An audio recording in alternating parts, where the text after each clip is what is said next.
Welcome to a really special episode of The Nero Show, featuring one of YouTube's biggest bike reviewers, GC Performance. In this chat, we're going to talk about the do-it-all road and gravel bike. Is it actually worthwhile? Clincher versus tubeless road tyres. How much money is he actually making from YouTube? And the big question, how many watts does he do in his sprint? But we're going to start the chat with a look forward into what he's expecting for the rest of 2023 and into 2024. All right, let's get into it. Bicycle brands aren't what they used to be. Before, it used to be year 2022. My rep will come with a catalog and say, hey, here's a whole line of Tarmacs, Venges, colorways, models, every single bike. And they'd be like, this is your catalog book. You hold this. And that's this. Now it just seems like every brand nowadays is like every other month, like, this is the new BMC Team Machine. This is the best thing out. And then then they just release another bike down the road. Like, it's weird how they're releasing everything. Like, they don't even give us a chance to order it. It just shows up on Instagram like, oh shit, hey, how do I get that? Like, I don't even get a phone call anymore. Do you think we'll see red? Yes. A new SRAM red before? I do think that SRAM Red was supposed to come out with something this year, but I do think that with all those SRAM Red group sets that they have, and like you go to competitive Cyclist, you go wherever, you go to these manufacturers like JBI, Quality, or me even calling SRAM. I know they have tons of groups in stock. I think that they would screw themselves over if they release something new, and they'd have to discount all this. Yeah, gotcha. I do think it'll come out though soon. Obviously, I think there's a new video by Road.cc that they showed some kind of new super bike. It's like a BMC. Yeah, it was a new BMC time machine. Yeah, we called it, Jesse. We called it. It looks like a damn mountain bike fork in the front. On the tire clearance thing is quite weird because similar vein on this Bike Radar Bike of the Year they announced for 2023 was this Vitus Venom sort of all-road thing. And Dave Arthur did a video on it saying it's road and gravel, and it's got clearance for 40 mil wide tires. Who's this for? Is someone really going and doing a crit and then changing the wheels and going and doing a 4-hour gravel ride? Is this, because to me it makes no sense. I would never use this. But for that to win Bike of the Year, have you seen anyone, Grant, that would ask for this? I'll be honest with you. I've never heard of this bike brand ever. In terms of someone talking to me, I never even realized this bike. I think I saw the David Arthur video thumbnail. I didn't click on it. It just looked like a normal every other bike out there now. But man, I don't get it. Like you said, I don't think. There are customers that come to my store that say, I want to start biking and I want to do triathlons and also road bike and maybe gravel. And I'm like, that's not possible. It's just physically like I say, hey, they make these bikes for a reason. Let's kind of figure out which one you want to do the most and we'll go from there. But like you said, to have this bike and then to buy gravel wheels for it, it sounds good on paper. And I have had a customer who's done that. They bought a Crux and they buy road wheels with it.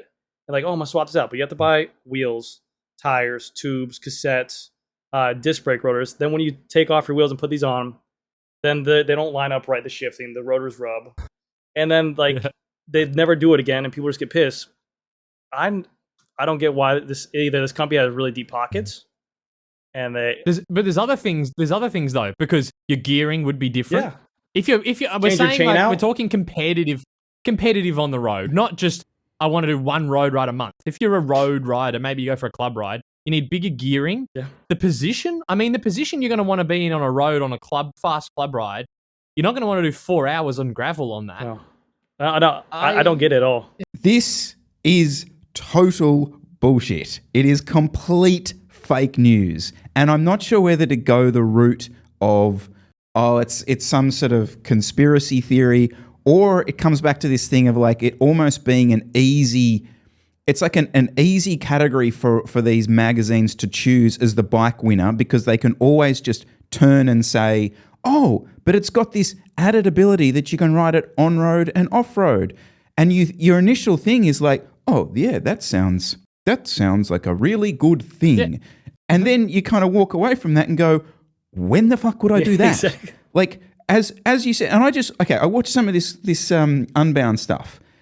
Those bikes get fucking trashed. Absolutely trashed. So, and which is fine, but you want a bike for that, to said trash. You're not then going to turn around, clean it on Saturday night, and on Sunday night and Sunday go do a crit on the same bike. Like, it's not a thing. And I'm actually I don't know why I'm getting all high pitched about this, but anyway, I'll come back down. So that bike won Bike of the Year on Bike Radar. It won Bike of the Year on Cycling Weekly as the endurance winner, and it also won their Bike of the Year. So, crazy. Like 3 awards. What did I say? Out of 25 bikes, including some of the biggest names in the cycling industry. Yeah, like the only thing I potentially could say here is this is one thing that could be just pure regional bias of us in Australia and where you are in the US. We don't live, sorry, the UK, in a place where it is shit weather for long periods of time, and people do the winter bike thing, and I can kind of see where this plays a role there, where you put, winter wheels or whatever it is on through for like 10 months of the year, because that's how long that period of time lasts, and then for the nice part of the year you put your good wheels on and away you go. I kind of get that as an angle, but yeah, it'd wear out though. That's the whole point of having a winter bike. Yeah. Exactly. But just to claim that as Bike of the Year it almost reminds me of like the politics over here, like you got deep pockets. But they wouldn't have deep pockets because it's a value brand. It's not even a top level. Maybe they make so much money off being value that they got the deep pockets. But to me, again, I don't think it's that. I just think it's like it's like the lazy thing that the bike reviews. Maybe we'll talk about bike reviews at some point. But like, I was even reading some reviews on the Chapter 2 Coco, right, which is their aero race bike, and it was a really good review in terms of like the specs and like the geometry stuff. It's stuff that when I'm doing reviews, I'm like, I can sit on it. It's like way too good, way with that. But then like they have this whole section of the review for their race aero bike on how it performed on gravel, and I'm like, what? Yeah, what's the point of that? Like, what are we talking about here? So I almost feel like I don't think people are really doing that. I just feel that the reviewers as such have kind of got to, they feel like they have to put this in. I don't know the answer, but yeah, I just can't see that being a deciding factor on someone buying a race aero bike being, it performs really well on the loose stuff. I mean, it's definitely aimed towards that new consumer. It sounds good on paper. Dual use bike. You got some guy who's looking for a bike to get into, maybe wants to start doing group rides. He's like, well, I want a bike that maybe my buddy does a gravel ride this day. I could do a road bike ride this day. And it's a cheaper price, which looks good on paper again, but like, then that's when they come into my store and say, well, I'm looking at this bike, the Venon. What do you got? I'm like, no, that doesn't make any sense. And then I have to sit there and like explain a gravel bike's better for this. It's a different geo, or this race bike's great for this, or that's crazy. I didn't even know about this, to be honest with you. Doesn't it? To me, it's the wastage. Someone's going to buy that because it sounds really like a great idea. Give it 6 months, and I bet you that they'll get buyer's remorse because they'll go, this actually doesn't really do either of the things I want, and they're still going to want the 2 other bike. True. So you're in Florida. Mm-hmm. This gravel thing. Yes. I can't tell how popular it is. Like, are we being lied to? Do you get a lot of people coming in looking for gravel stuff? Yeah. Or is gravel just this online? No. So gravel bikes now are really picking up. One, really, to be honest with you, is a majority of the road guys maybe looking for a change of scenery, because our road that people ride on, it's not like these scenic routes that we see you guys riding with, like the trees, the ups and downs. We got one road, which is A1A. You go out of my store, you bust a right, and we're at the ocean, which is beautiful. You're riding next to mansions and beaches and beautiful scenery, but it's the same thing every day. 30 miles down, 30 miles back, 30 miles down, 30 miles back. And it's just balls to wall fast. So maybe they're looking for a change of pace, but also safety too, the gravel, to get off the road. There's a lot of traffic where we're at. And there's a levee right next. There's a levee where the Everglades is, where the alligators are. And it's literally like maybe like 100 miles or 60 miles, depending on which way you go, of just like hard packed gravel. And again, it's nothing there. Nothing's up and down, but it's just like a different scenery. And the people have the money for the bikes. But the races wise, they're starting to pick up. They weren't as big. They're starting to pick up now. We got bike shop supporting them. You got event coordinators supporting them. They have some pretty cool trails as well. So they are picking up in that terms as well. And we sell a ton of the gravel. I feel like that's the reviewing of the bikes and then just including the gravel bits is kind of just pandering. I don't know. Yeah. All right, let's talk about some bike reviews then, because we got one of the okay, Grant. Do you call yourself a bike reviewer? No. I'll get so many comments on me all the time in every single video. It doesn't fail. Someone goes, "Why don't you ride the bike and tell us how it feels?" I'm like, man, I don't know. Like, I could be super fat and overweight that day and not ride for a month. And then what I'm telling you how an aero race bike feels to me, it's going to be uncomfortable for me. I haven't been on a bike. That's like me lifting a weight and then working out. I'm going to be sore. So, like, can you really... Oh, hey. Hold on a second. Oh, g'day. Hey, kid. Who we got? Mini Grant. Live action. Oh, wait. Hey. So, I'm not a bike reviewer at all. By any means. Are we going to redo it? No. Okay, that's fine. I'm keeping that in for sure. He's so thrown. Look at him. He's I'm like, my wife is like, she's like, they're doing like a mommy makeover, and like she has like a face mask on with my daughter, and then my son runs in here. Oh my god. Okay. But no, by all means, that's why I don't get. It's not like a car where these car reviewers get in there and it's the same engine every time. The car feels exactly how it's going to feel. You step on the gas, it's going to perform the same way every single time. If I get on the bike, or if Jesse gets on the bike, he's going to have a complete different reaction to how that bike responds. He's going to put down different power than me. He's going to be maybe more flexible to a point where it might feel more comfortable to him. He might be more endured, where like any bike he gets on, he's more comfortable at. Whereas I can get on there and just be like, say I'm a bike reviewer, and just ride it and be like, yeah, I noticed I was really stretched and my neck hurt, and the bike didn't respond as well as this day. Or maybe even just some days, your power levels are off. You ride it for a little bit, you have a shitty couple days, you're like, this bike felt like trash. I feel like that sometimes happens a lot. And I hear that a lot too from people who buy bikes. And I get those two different customers. I get one guy will say this bike is the best bike he ever rode, way better than his last bike, and he's happy with his purchase. And then I'll get another customer, same level, say it's slow, sluggish piece of crap.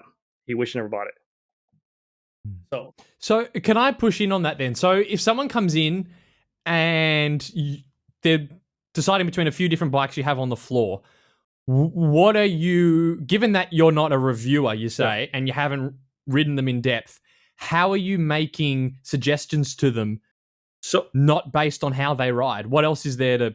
I don't ask how they ride. I ask them what they're looking to accomplish with getting this bike. Like, say, what are you looking to do? 1 to 2 rides a week? Are you looking to smash crit races? Are you looking to do weekend rides? Are you looking to just get in shape? Because I do have those people come in as well. And then from there, kind of base it off of geometry of the bike. Maybe push them towards Roubaix if they're more endurance. If they really want to grow into a bike, and maybe if they're a novice and they want to grow into something that can not hinder them and their abilities, maybe push them a little bit more of a race bike.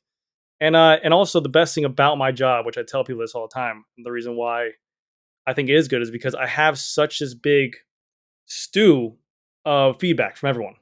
I get it from Category 1 racers. I get it from the Miami Blazers guys and the Canyon bikes. I get it from everyone. I get it from the Weekend Warriors, the Couch guys, and the Crit 1 racers on the same bike model. So I can kind of get like a good overall median of what that bike is performing and say, hey, this is what I've heard, and this works best for this guy or whatever. I think that's your massive value add, just quietly. Like, that is like you're like, a sponge to all this information. You're one of the few people also not only like just getting that local stuff, but you're also fully engaged in the kind of YouTube stuff and the online stuff, which, no offense, but most bike shops in this country don't do. Like, you're sponging all that info, and I reckon that is definitely no. I mean to the point. I'll say this is that, like, I'll have people that come in looking for a tarmac, and then I'll say, well, what about the Trek Madone? I'm looking at that as well, and I'll honestly flat out say, that's a great bike. I know people who ride them. I know people perform really well on them. They look cool. I'm like, I can't really bash that bike at all, except for the point I don't sell them. And if they're in that price point, they have the pockets for it.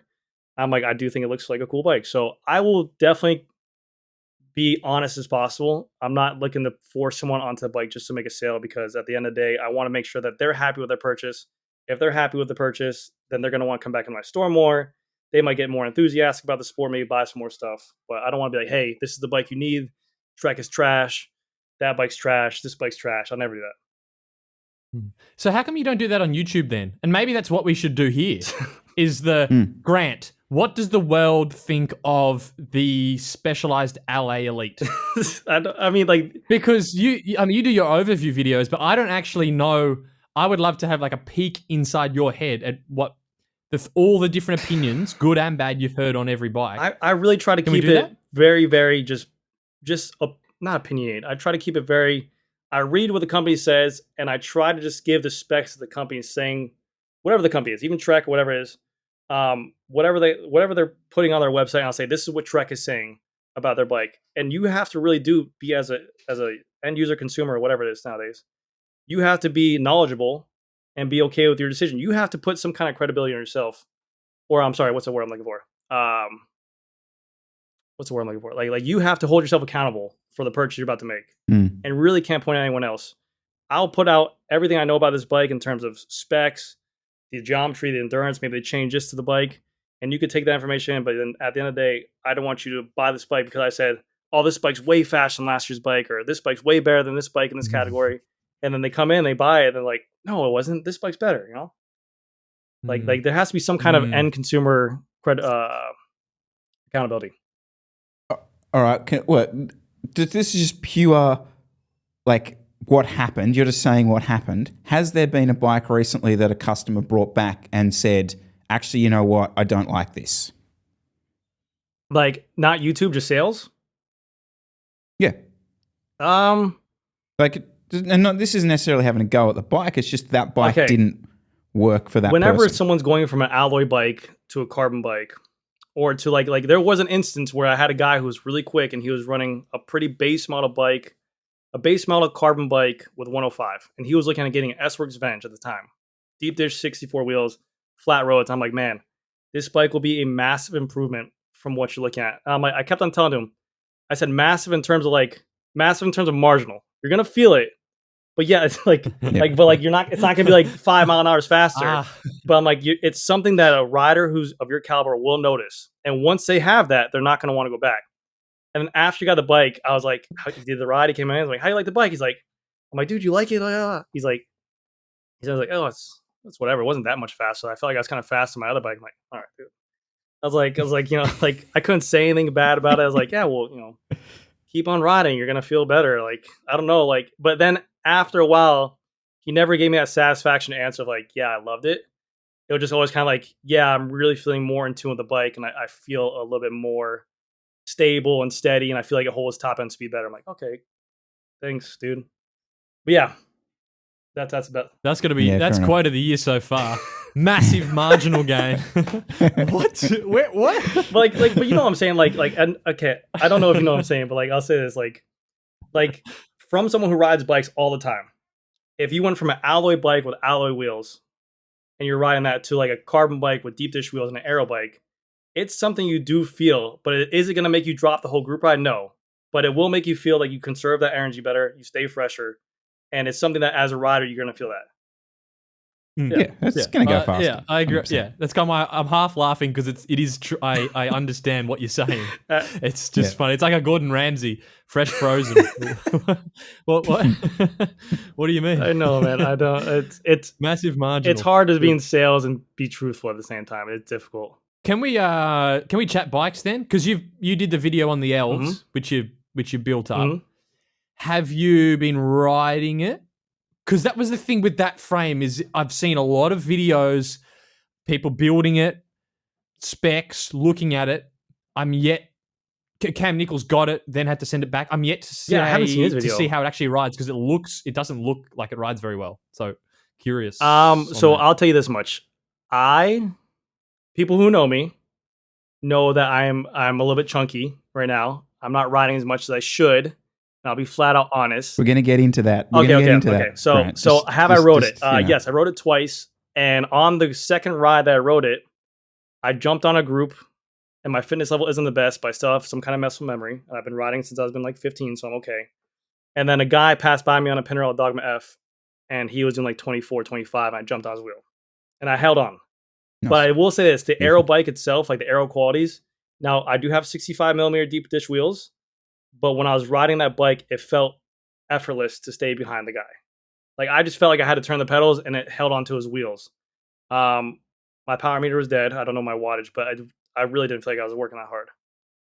I felt like I could have stayed on his wheel the entire ride and just sucked up. But again, we only have like for 30 miles, it's about 200 feet elevation. So it's flat. Snappy, nimble. Yeah. I don't sell Elves either, so I don't have to. There's nothing behind there. Yeah, no. I'm so jaded now. I was almost going to ask, well, what's the ride feel of it? And I'm like, oh, well, it depends what tires you have. Exactly. I'm so jaded now. It's just, what's the point of even asking? I ride 25C tires, TPU tubes, 100 PSI. I'm old school.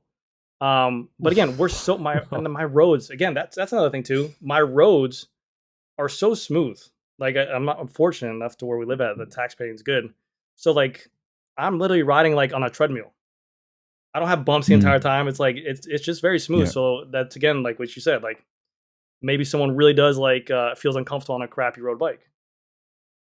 Crappy roads. Sorry. Like I don't want to get too much back to it, but it's like just those bike review things, and I'm whinging about them, talking about being off road. I feel like and part of that bike radar stuff and the Cycling Weekly stuff is they talk about the package of the bike. Like this is the package that you can buy. Comes with this, comes with these wheels, comes with, and it's always like the last throwaway things is it comes with these tires, and you're like, okay, some are 28s, some are 30s, some are 25s, and like I still feel like with these bike reviews that to just test a bike with one set of tires is simply not good enough.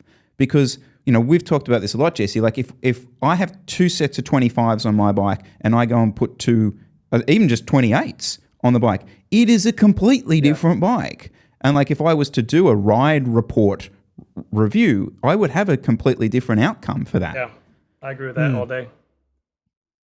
Yeah, but I guess in the spec, that's a difference in spec. But the problem is tires are relatively cheap and easy to change out, that it's kind of almost pointless discussing that in the package because you swap them That's anyway. it. If you're tossing up between two bikes and you're told that one's got better ride feel than that one, but all you've got to do is change, put 3 mil more tire on that, it's going to change it as well. So I don't know. I just sort of feel like I'll get customers coming to my store who buy a new bike and maybe say this bike is stiffer than the other bike, or like it feels like it's more bone rattly. Like they feel every kind of vibration through the road. It's not like, hey, gloves or anything like that. I'm like, just put 28s and go tubeless and run like 75, 80 PSI. I'm like, if you really want to be comfortable on the bike, like for sure. But I never, when I got into the sport, I don't know, maybe it's like I feel like old saying this, but like I'm just really old school. My dad taught me 120 PSI, 19 mil, 23C tires. Like that's what I grew up on. Like that's what it was. Like when I did try 28s for the first time and tubeless, it felt like my brother was behind me, like tugging my jersey. And I felt like he was like I just always felt like it was a little bit more, I don't know. Again, it's mental to me. It's weird. Yeah. No, I get it. In your speaking of tires, in your shop, out of the relatively competitive enthusiast roadies, what % would you say are running tubeless now? A lot, a ton of them. And I do want to say this. I want to say that for everyone who's watching out there, tubeless to me is considered a performance upgrade. It's something you have to maintain, especially in South Florida where the heats are really high. I recommend changing out fluid 6 to 8 months with this heat. Like our garage get up to 104 degrees Fahrenheit. So after we put tubeless fluid on some guy's bike who maybe rides once a weekend, that stuff is dried up. And then they ride out and say, I'm getting flats all the time. This isn't supposed to happen with tubeless. I'm like, well, you got to maintain it. You got to upgrade it. And then I get guys who they just buy a brand new pair of Continental 5000s and they get a massive nail in it and they don't want to plug it, so they have to replace the tire. That's expensive. Whereas a tube, you can maybe just put a boot up in there and fix it. But I will say this: a lot of people go tubeless, no matter what. Even it's really picked up, hasn't it? Even if I was to go and say don't do it, they'll come in like next day with tubeless. They want it. Yeah, they want it. Even on Oompa Loompa's channel, most of the guys are tubeless. I hate to say, Chris, I'm cooling a bit on tubeless.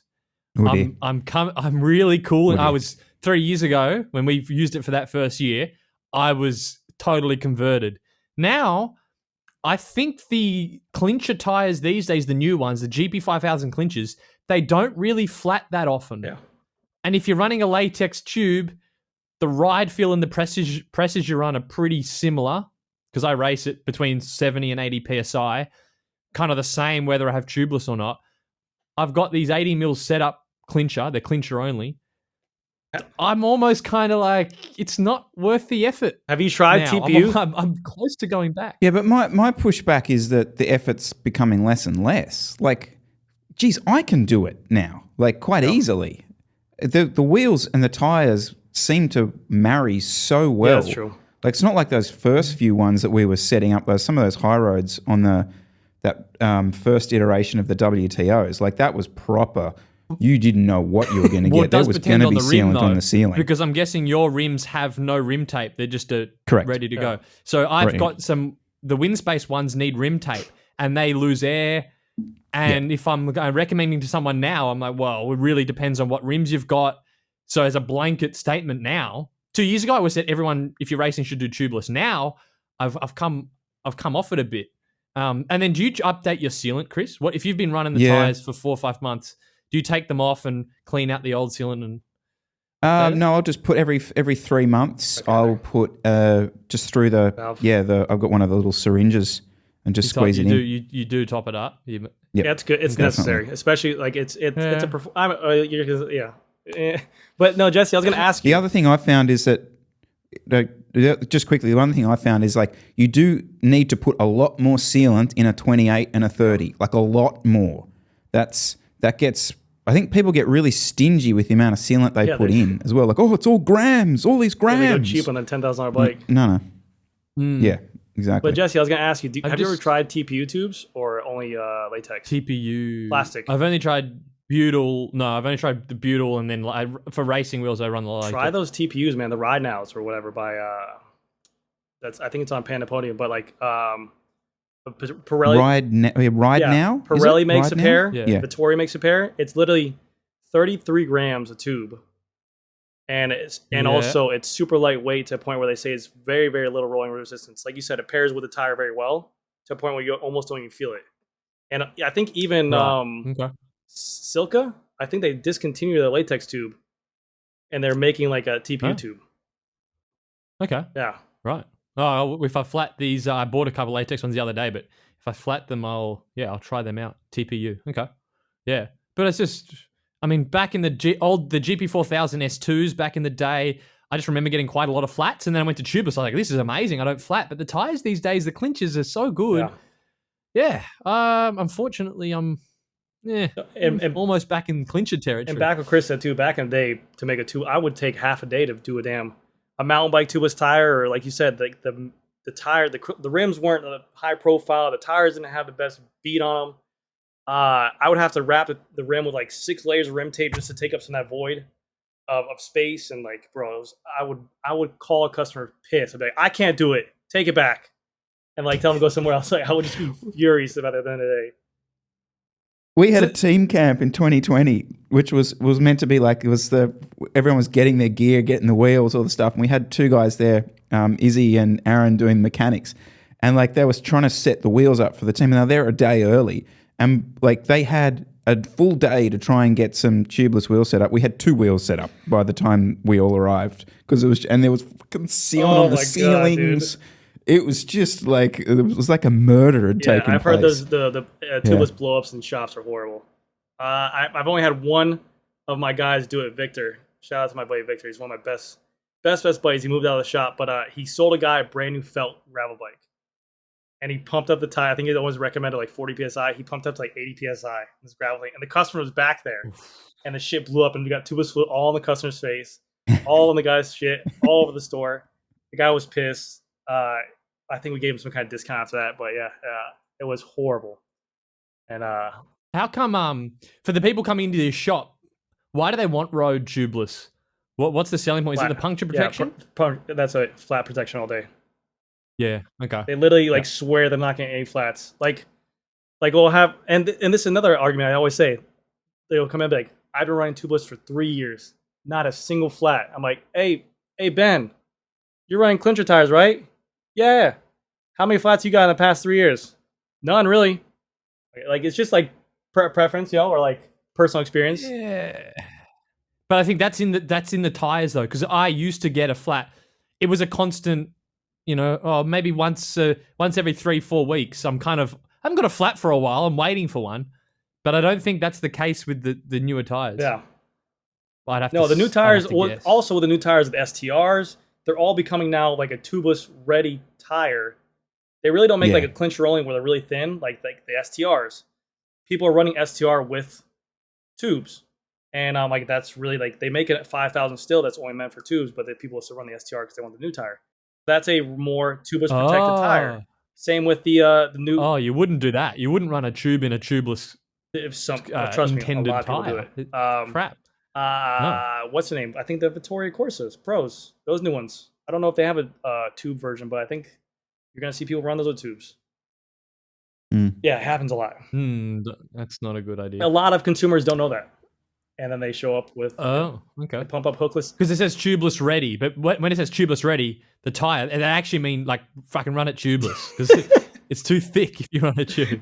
But that's a mountain bike thing, isn't it? Like most mountain bike tires, or pretty much all mountain bike tires, are tubeless ready, and I'm not mostly all set up tubeless, but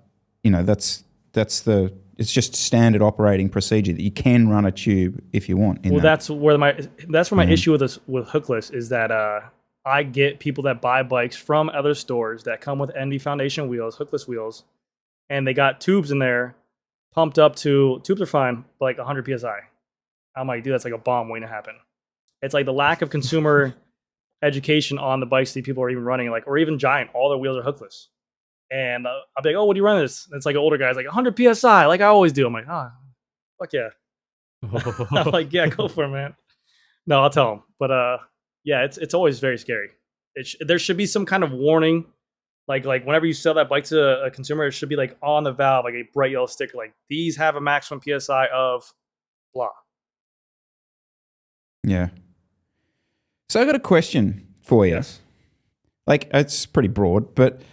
Like, so what does a customer actually want? And so I suppose it's a big question, but like my rationale for this is, especially like if you're choosing between two things. So the reason I ask is like I've had this experience lately with my power meter. Okay, so I'm running Shimano Di2 on my bike. Great power meter. I love it. Like I think it's. Don't let Chris talk about his power meters. We'll be here all day. We'll be here all day. Like there is an end to this story. Anyway, I love the Groupset. It's fucking amazing, right? But the power meter kind of doesn't work, right? I've heard. Yeah. So, but does anyone care? And the reason I ask that is like, if someone is tossing up, someone is in the shop and you've literally got the bikes there and one's got SRAM Red and one's got Shimano, and are you ever saying to the person, oh, well, just be careful that power meter is not that accurate? Or is that not even in the conversation? And vice versa, like, are you there saying, well, most of the pros run Shimano, so, go that way? Like, or is that just not relevant to people? Like, okay? What do they want? There's a customer for every single scenario, for sure.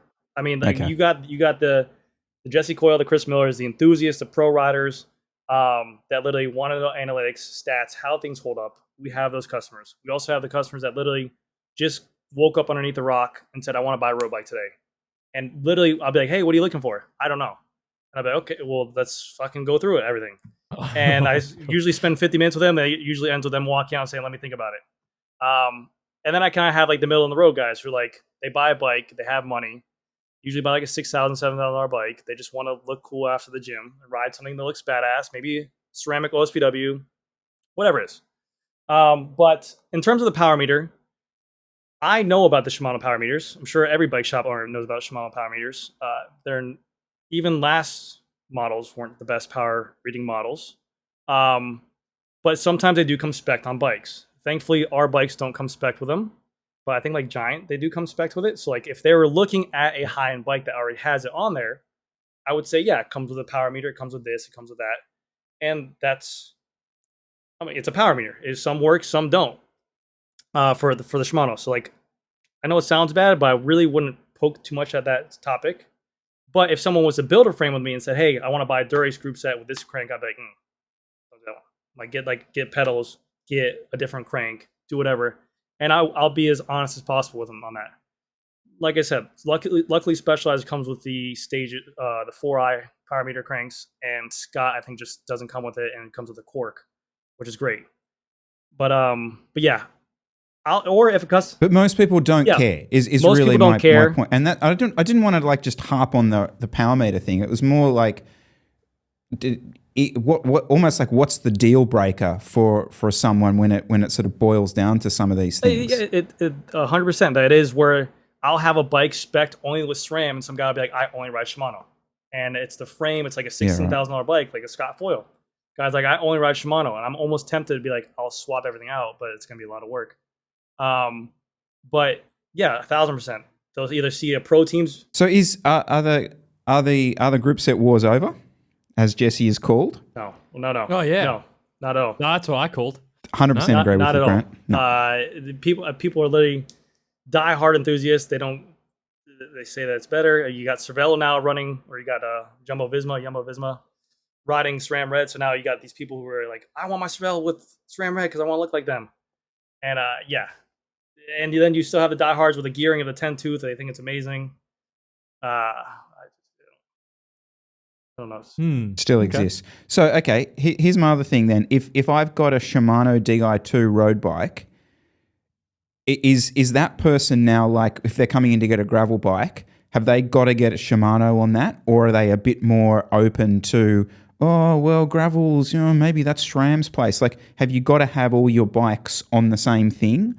Or is there a bit more variety now? I really do. Unless the customer's like completely doesn't know anything about it, I will usually push for SRAM on gravel and SRAM on mountain bike. I love that platform, how it works in there.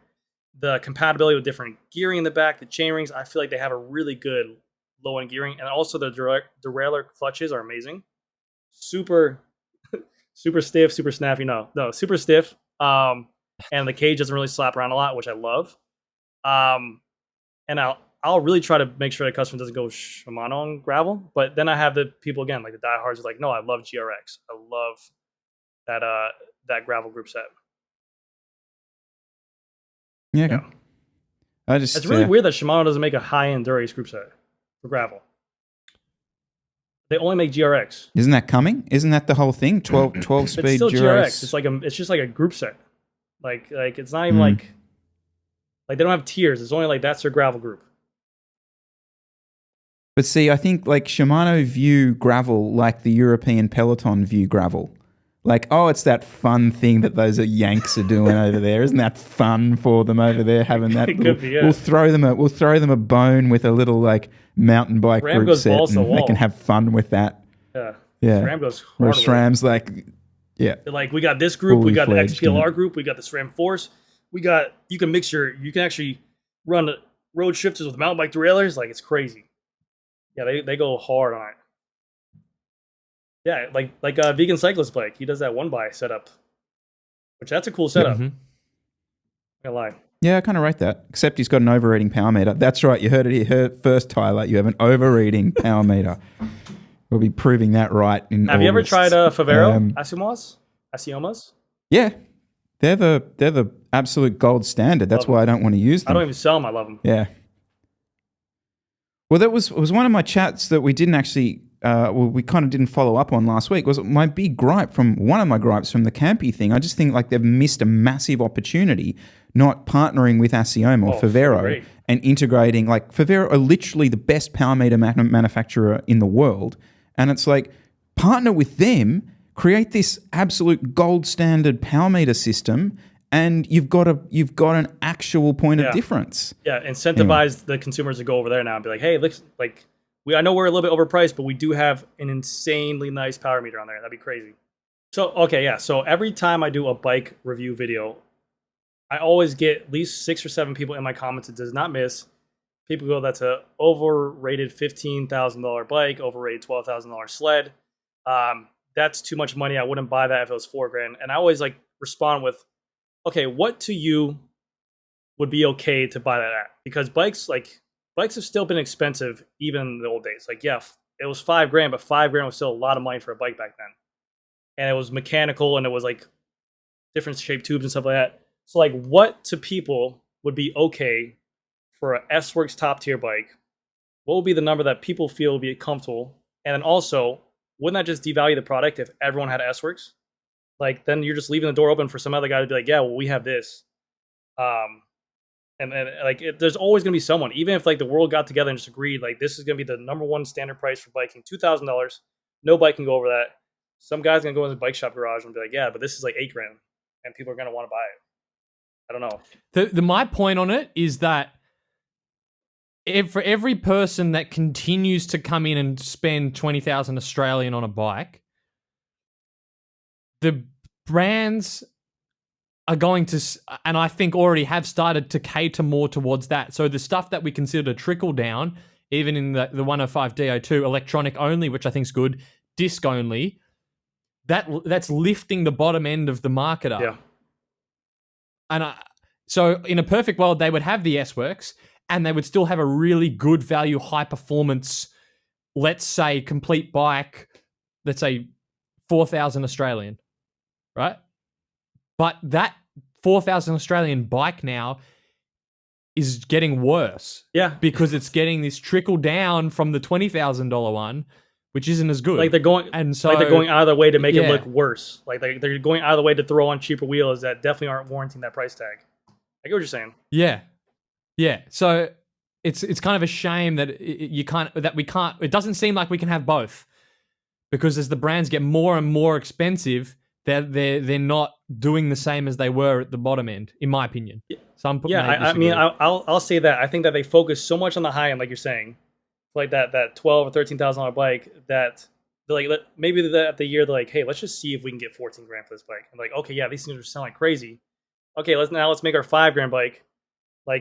Oh, that's too much value if we put carbon wheels in there. It gives them no room to upgrade. Let's just throw on some DT R470 wheels, and let's just throw on like a cheap Sora, whatever. Yeah, I see it too much, and I almost become numb to it because of the fact that I see, like, you'll even see on the giant TCRs, which they do a great job pricing, but you'll see them do like a full 105 kit with like just like a plain Shimano crank on there. I'm like, just throw on a 105 crank, make the whole group look good, and call it the same price and just eat it. It'll draw more consumers.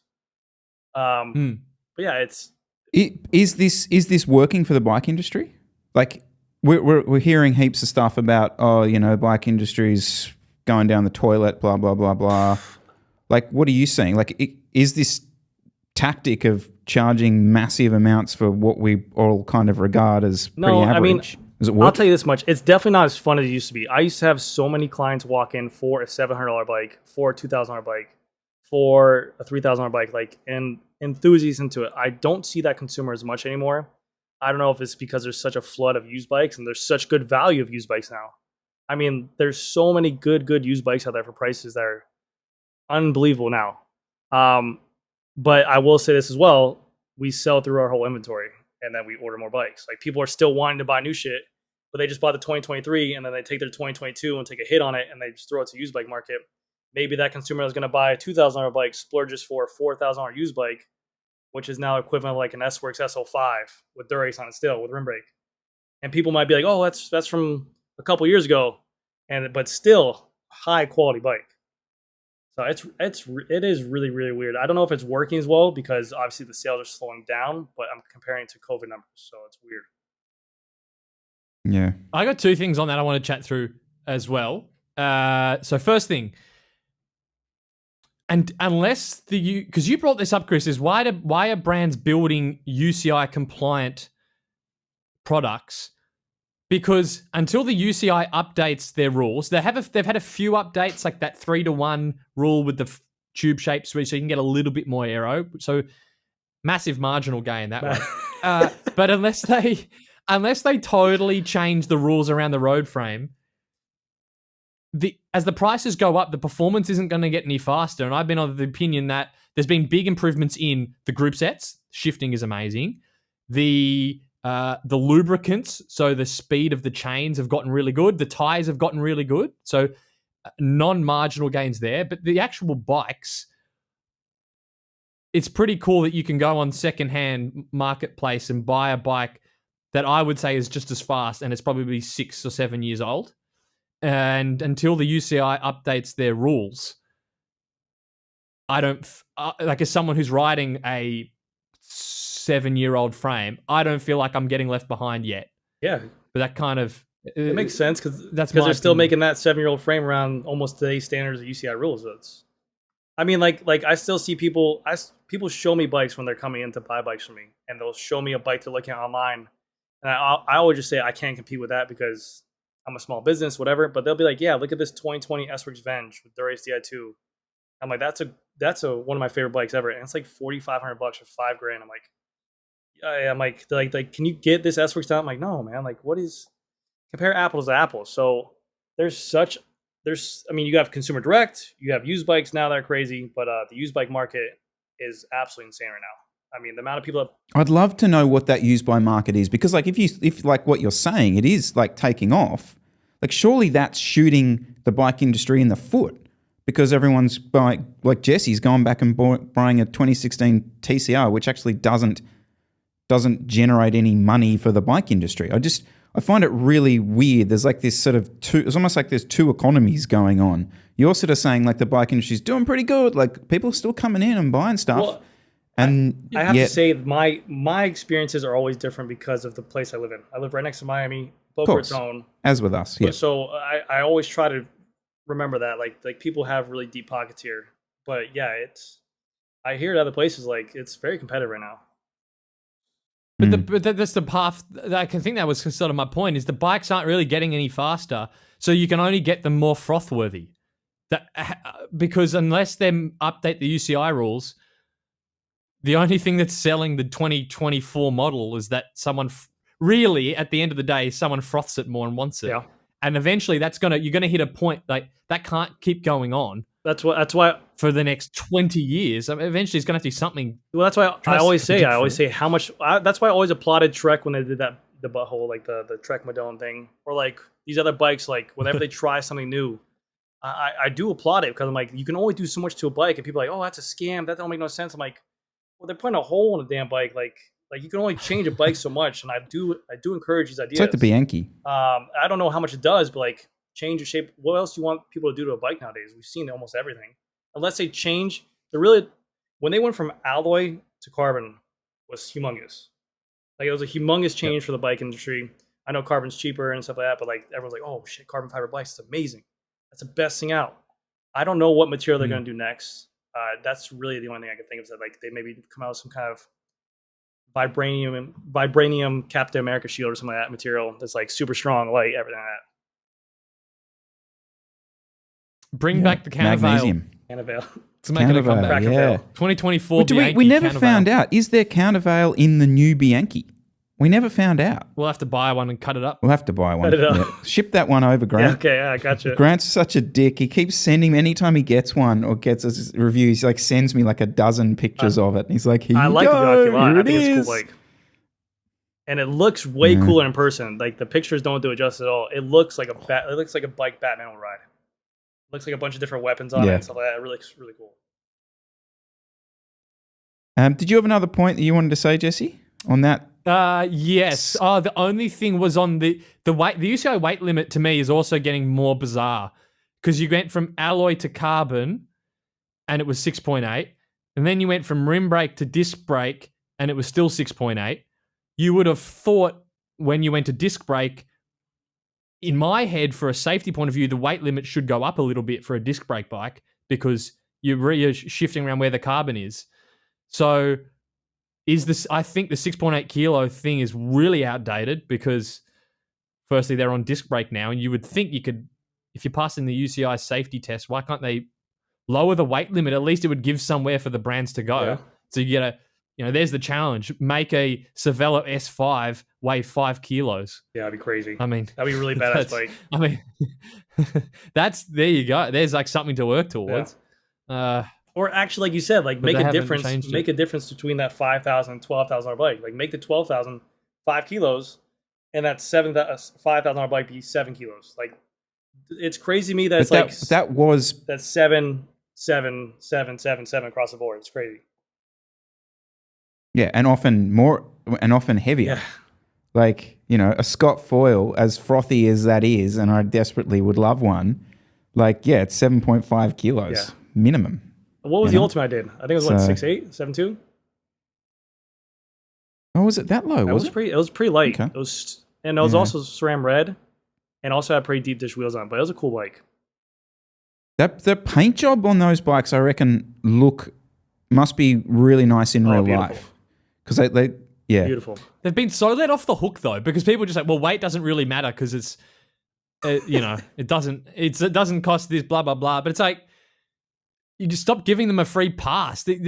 If you want, it is a way to make a bike faster in certain conditions, is to make it lighter. So this free pass we've given, where suddenly weight doesn't matter. No, like, where else are you going to make up?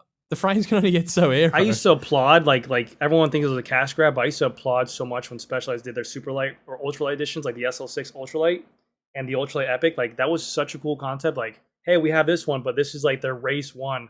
And I built up a complete S-Works epic, size large, with XX1 to the T, everything. Pedals on it, I think it was like 19 pounds, which was crazy. It's like 9 kilos. Yeah, right. For a complete S-Works epic ultralight with hydraulic disc brakes.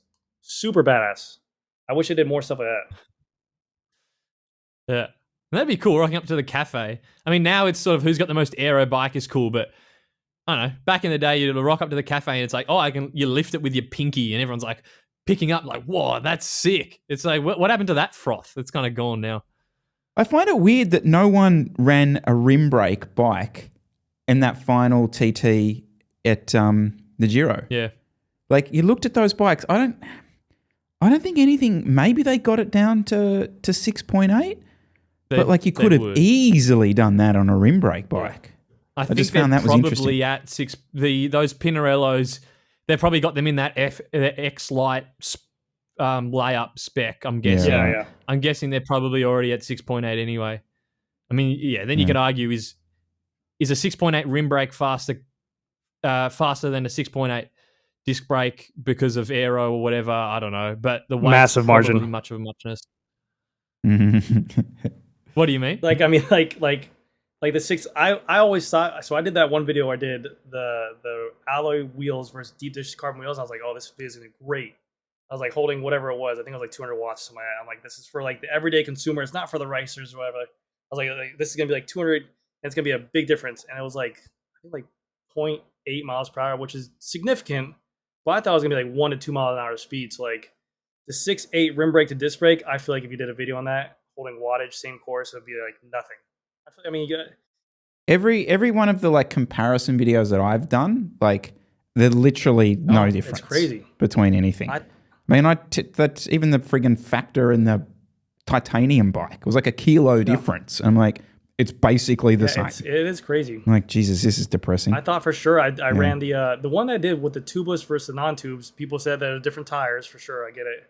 But I had one tubeless set up tires and I ran one with the fast TPU tube. I think that was like a 0.9 difference. But one was 100 psi and one was tubeless. And again, 0.9. If you're riding 0.9 miles an hour, almost 1 more mile an hour full next to a rider for a whole 120 miles. That's pretty significant that they're going to have advantage over there. Yeah. But that was like, people were like, yo, you use a stupid tire on that one. I'm like, all right, cool, man, thanks. YouTube comments are great. Great for the health. Speaking of health, you riding much, mate? What's talk me through it. Talk me through the riding regime currently. Where are we at? What are we training riding for? Regime. No, I've never been the guy to ride for a purpose. I used to ride so I could go out and drink and maybe eat a whole box of pizza, and then ride the next day. And then when I was in my 20s, so 21, 22, I could go out and drink all night and then ride the group ride the next morning. But right now, no. I'm riding once a month, maybe pushing it. But hear me out. Ooh. Hear me out. Here we go. My wife's a teacher. I take the kids to school every morning. So I wake up at 6:50. I take the kids to school. So no riding during the week in the mornings. And I work retail usually till 7 at night, or at 6 night. I gotta go to the gym to work out these, and then Saturdays I have off, but usually I go out like Friday night with like my wife for like a dinner and have like a glass of wine or drink or whatever. I'm like, I don't really get rid of that. Get rid of date night. I know. I don't want to. I'm like, should I ride? I'm like, the only thing it's gonna do is just hurt my back because I haven't rode in so long. And then, but yes, I'm only riding once a month. But I promise you guys, I will ride more for you. So you were at one stage riding pretty regularly, like because you grew up around bikes. So I mean, in all honesty, I grew up. My dad owned the store, so I grew up. My dad got me on a bike at 11, and I hated it every single day. I only wanted to play Xbox and video games. I hated it. I played hockey competitively, but like the waking up early, the riding the bike with the dad, making me do something I didn't want to do. I was the worst kid ever. And but I always had, I still was like such like a bratty kid. I had like probably like an S-Works tarmac or something that I didn't appreciate and just threw on the ground. But yeah, at one point I was riding before I had the kids 4 times a week out of the 7 days. I was riding about 42 miles, which is like 63 kilometers, sorry, a day. And that was when I was like my peak physical. And there was only like 3 of us in the group. I absolutely loved it. It was a shop ride from our group. And we would ride consistently, like just at an easy pace, like 23 miles an hour, side by side. And I felt really strong. I felt really, really good. But yeah, it's, I don't know. Again, I'm not like the full. I'm not the Jesse Quill. I'm not the Chris Miller of like the crazy power analytics, the fast rides. Like I enjoy them. You're a fast group ride, but I'm not the one pulling the front. I'll suck a wheel and just be like, yeah, let's go to the beach. What's the kick like? I mean, I'm trying to. The reason I'm sort of thinking about it, like, is if we're setting up a bit of a YouTube team here, like, what role are we giving you? Are you've got the guns, but I'm not sure how that sort of plays in the final kick. I'll tell you this too. I have an injury when I was 22. I have a full hernia L5 L4 disc, full hernia, like full side. I can never pain down to my foot and everything. If I do, beautiful. One day I was working at my store. I took a bike off a hook and I turned, and I couldn't even. It felt like someone stabbed me in my foot with a knife, and I had to do physical therapy for 6 months, and that was from weightlifting back in the day.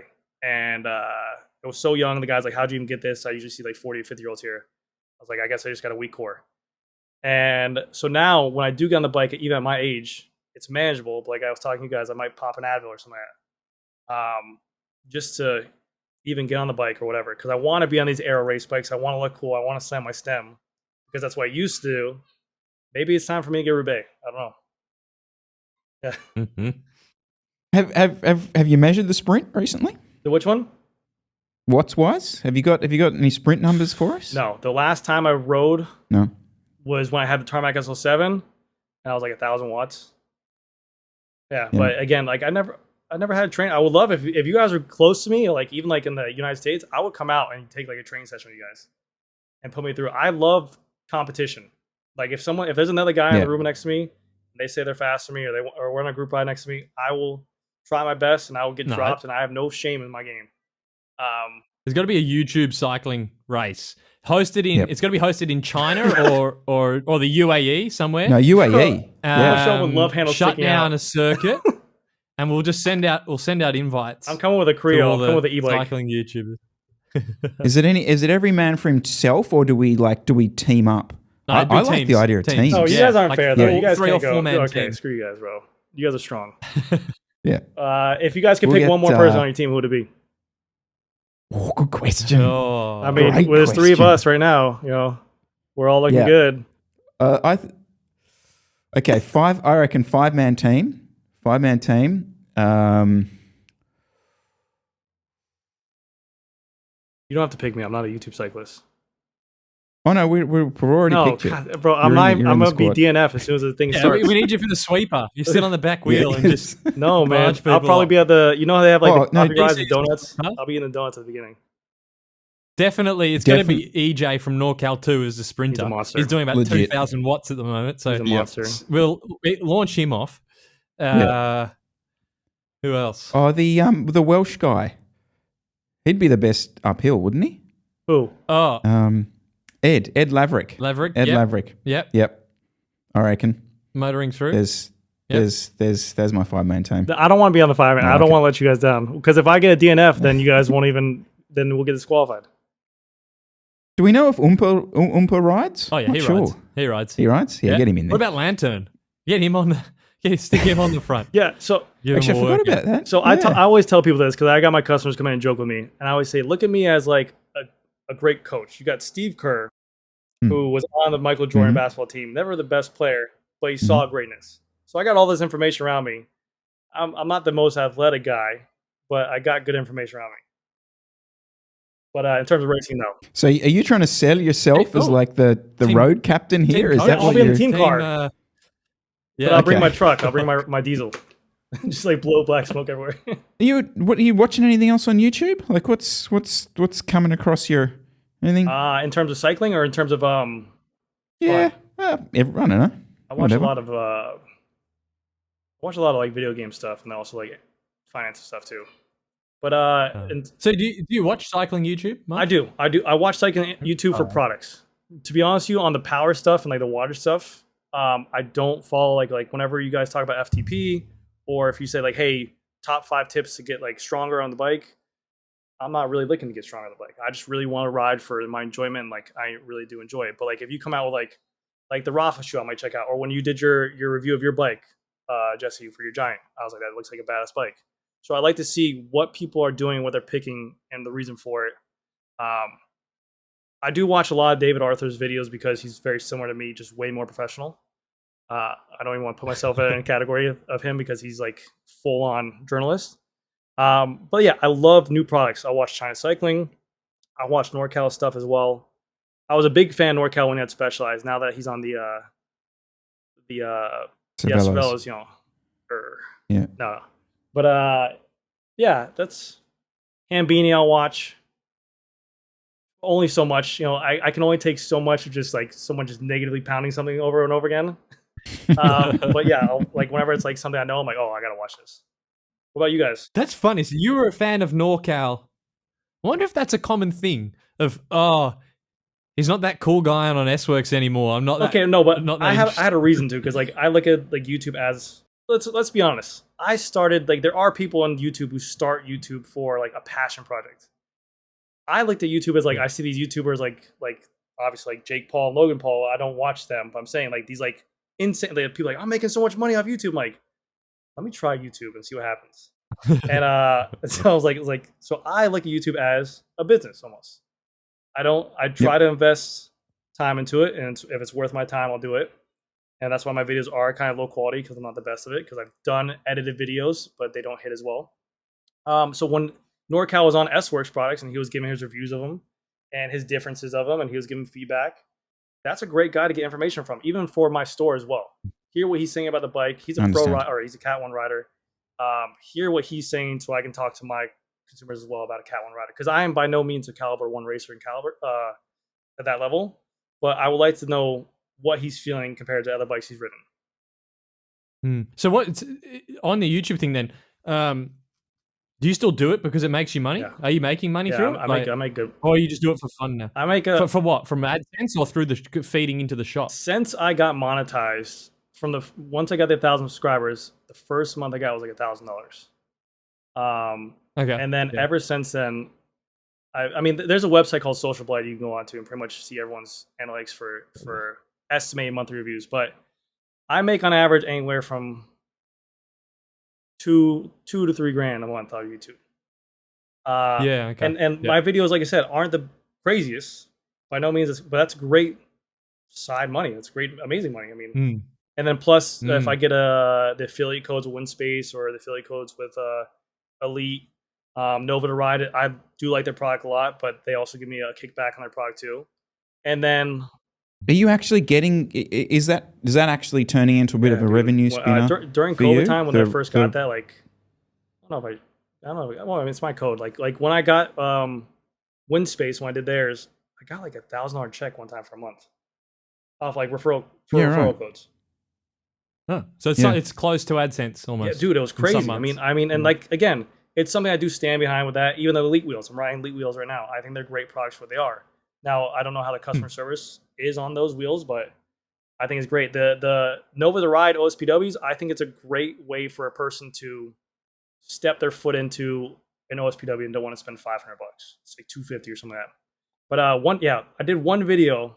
This was crazy. This was mind blowing to me. I don't even know what happened. That Thanksgiving Day video that I did on Black Friday, where I did a whole video about inventory down or something like that, I got like 250,000 views. It was just me talking. I literally woke up from a nap, because I worked Black Friday. I woke up from a nap. I'm like, babe, I just gotta record this video. Then we'll go to movies with the kids.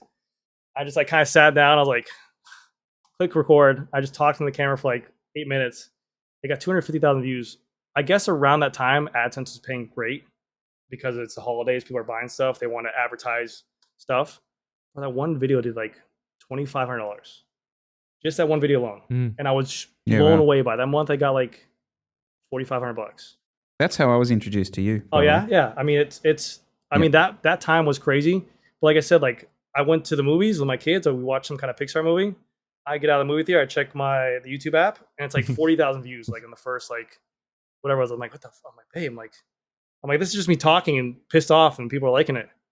And yeah. I'm like, who's this guy sitting in his friggin' garage having a sook about the bike industry? And he's like, what is this guy? It was just really weird how it worked out. But yeah, I was surprised by that. And I was like, babe, I'm like, if I just hit a 250,000 view video every day, we could be rich.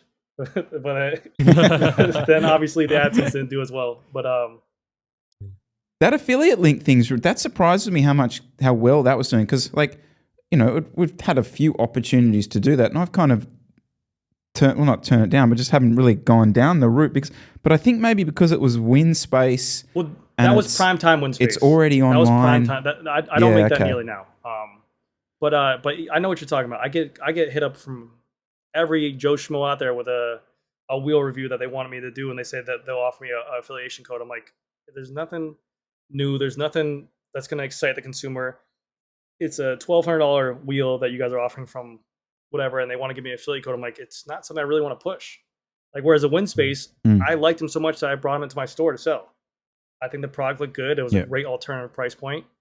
And even that, like, if I don't have the wheels in stock, I'm like, hey, just use my code and get a discount. So I personally, I have no problem with affiliate links. I think it's probably one of the. I'm glad you make money off them. I've always wondered, you know, the people put those links in the codes. Like, is it actually doing anything? So it's interesting that it works for you, like, but it's the least obnoxious way to advertise. I mean, the consumer gets a discount. That's what I mean. I don't have a problem with them. It's more that I just didn't think they actually generated anything. I mean, the consumer's getting a discount. The guy talking about it's getting a kickback, and then the company sells a product. Like it's not like they're just using my code for nothing. They usually I get people email me and be like, hey, I'm looking at buying this. Do you have a discount code for them? Like, yeah, I do. And I'll send it to them. So we're super deep in now, so now I can get you to answer anything. How much? No, but like, how much? Well, not pressure, but like, in terms of selling Specialized over another brand in your store. I mean, it makes you more money, doesn't it, to sell a Specialized product? Is that fair? Like, there's no like if I sell more, they don't reward me more. It's a pretty clear cut partnership. And like I said, I do my good fair bashing of Specialized during that time during COVID, but everyone's kind of like that.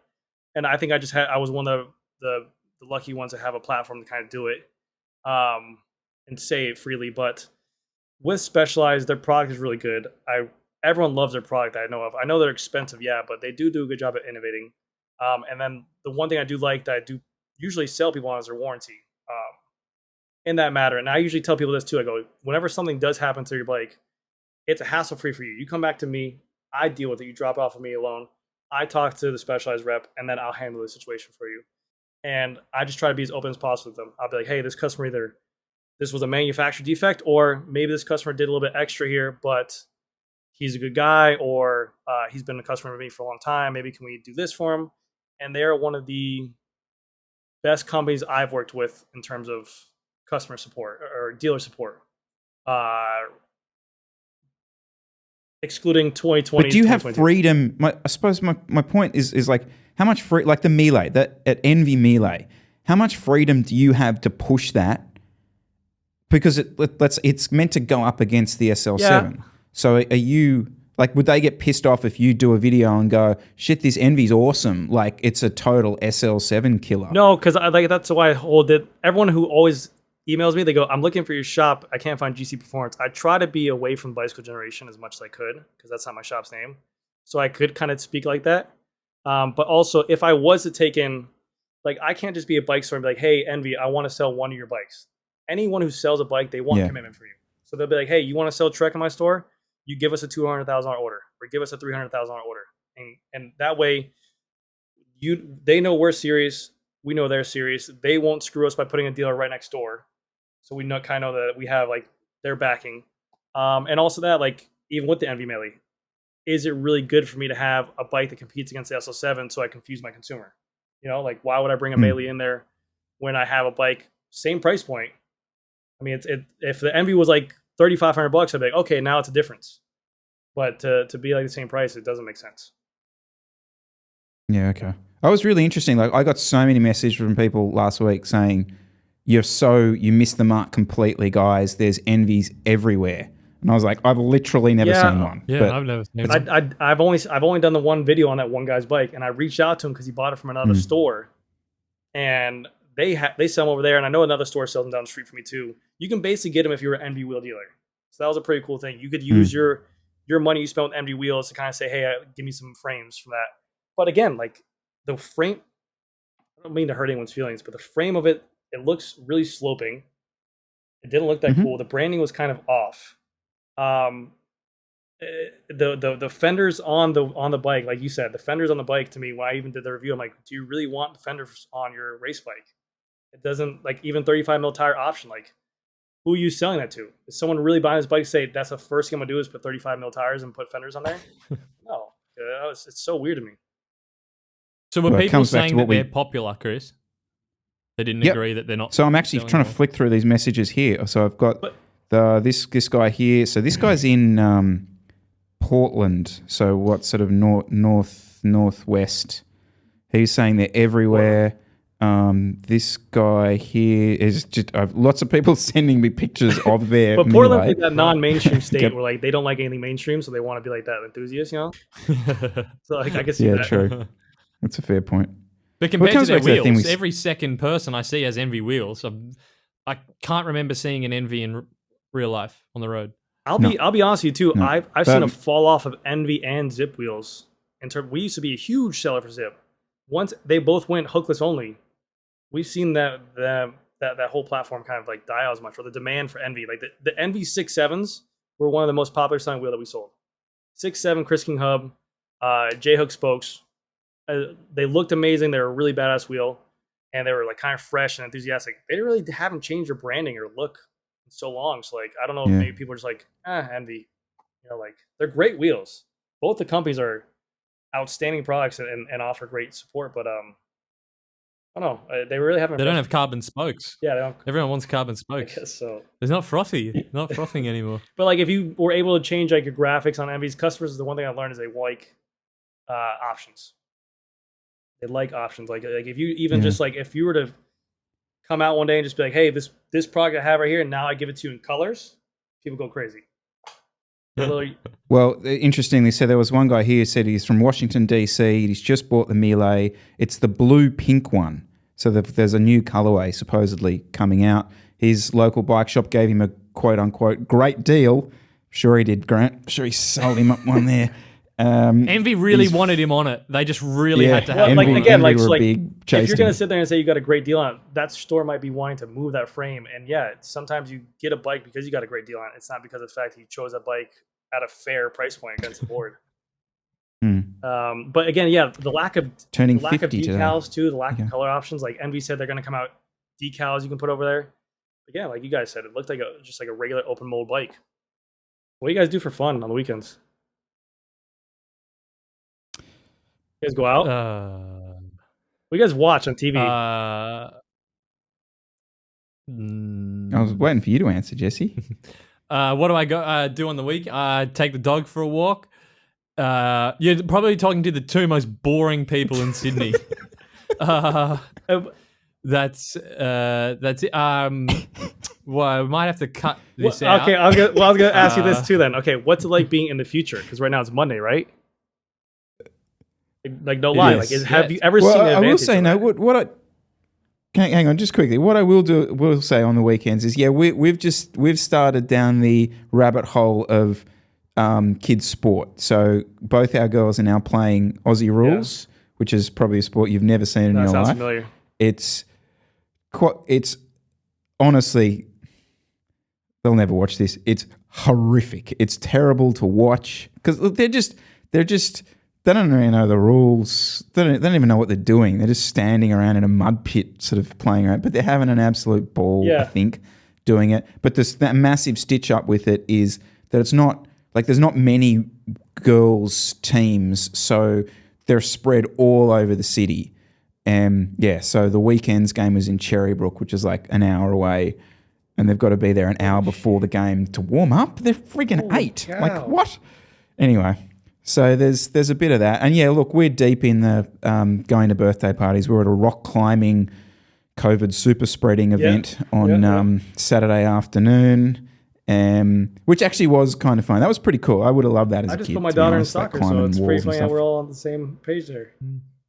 Very weird. But we'd usually race a lot. That's the thing. It's a weird time now because we're kind of going into winter. There's not that much going on. Yeah. Chris has had COVID, which has fucked him. I've got a broken rib. Yeah. So it's a bit we're a bit down. But usually we're doing crits and we usually got more stuff weekend is normally for us is like I'm just so used to, and this is like from when I was a kid. The weekend is when you play sport. And so that's like I play sport on the weekends normally, and that is racing my bike. Yeah. So that's kind of it. What do we do outside of that? I have a real question. You don't have to put this in a video. It's just for you two. And this is not, I'm not joking by this by any means. Have you guys ever seen like an advantage of being a day ahead or like kind of like a day ahead? Like if there's a product release, like has there ever been like a slip up or like you got something? Like is that like a real thing? Like it's weird to me that it's a Sunday night and it's a Monday morning over there. Kind of works the other way around. Yeah. You feel like you missed it. Oh, okay. Because like it's like something might a lot of the time something gets released or news happens during the middle of the night. Okay. Mm-hmm. And you wake up to like, oh, what? Like a new iPhone? That makes sense because Total Rush, I follow them, Total Rush Cycling, and they're I guess in Australia, Melbourne, I think. And whenever I see their product, like I'll see some like the label release, and then next day they'll put out their whole Instagram propaganda of everything. So I'm like, okay, yeah, it makes sense. Yeah. No, and when I lived in Europe, it's really weird. Like you felt like you were in the kind of you were at the coalface. Like everything was happening because it was in your time zone. Do you know what I mean? Like you felt like you weren't this irrelevant thing like miles, and you do feel the distance. You 100% do feel the distance. Yeah, very much. But from a business point of view, it's better. So because nothing really happens on Friday anyway. From a business sense, usually. So I basically have, like, as a coach, I work with a lot of people overseas. I have, if I get busier and I don't get to something over the weekend or something gets out of track, I basically have Monday until, sort of the afternoon. Makes sense. To get work done while it's still other people's weekends. That's really good. So I have a little catch Monday mornings. If I've forgotten to done someone's training for, let's say, the next week or something, I can do that on Monday before it's there next week.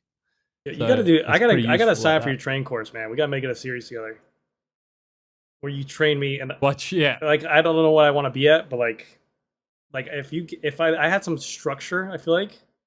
I mean, like I said, I used to play. Well, you'd have to ride more than we have to get you on the bike. Okay, more than once a month. All right, we've got to ditch the gym. Don't forget about the guns. I like the gym because it's like the gym is literally right behind my house. And I can jump back there. Like what I do is I drop off the kids at 6:15.